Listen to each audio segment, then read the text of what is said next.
Bonjour, mon nom c'est Michel Louboutin, dit Tintin, pour tout le monde. Pas que pour les intimes, pour tout le monde. Là, je me présente, je suis régisseur technique de la scène Carmarec. Alors, le travail de régisseur technique, euh, ça demande énormément de travail de préparation sur un dossier qu'on appelle rider, fiche technique, dossier technique, etc. Qu'on reçoit de la part de la production de l'artiste et qu'on doit essayer de respecter le mieux possible. La partie technique, c'est donc les besoins de sonorisation, les demandes d'éclairage. Et là, il faut essayer de faire plaisir à tout le monde de façon à ce que le spectacle puisse se passer le mieux possible. Dans le cadre d'un festival, en règle générale, les artistes font quand même des concessions parce qu'évidemment qu'on ne peut pas respecter à 100% leurs demandes. Il y a 4 techniciens professionnels. Un technicien son façade, un technicien son retour, un technicien lumière et notre amie Mathilde au patch. Le patch, c'est tout ce qui a câblage du plateau, de la scène. L'équipe professionnelle est aidée d'un certain nombre de bénévoles que je remercie beaucoup parce que les festivals sans les bénévoles, il n'y en aurait pas.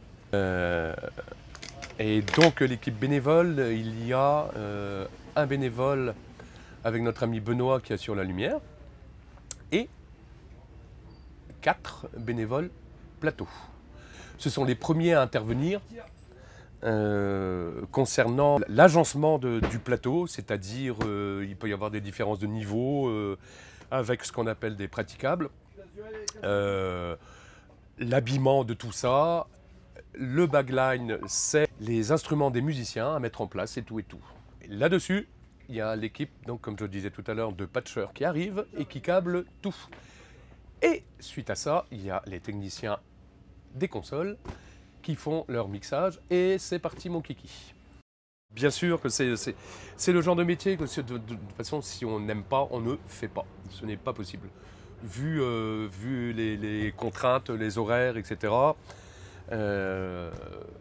c'est un métier, on ne peut pas l'assurer si on n'aime pas de toute façon.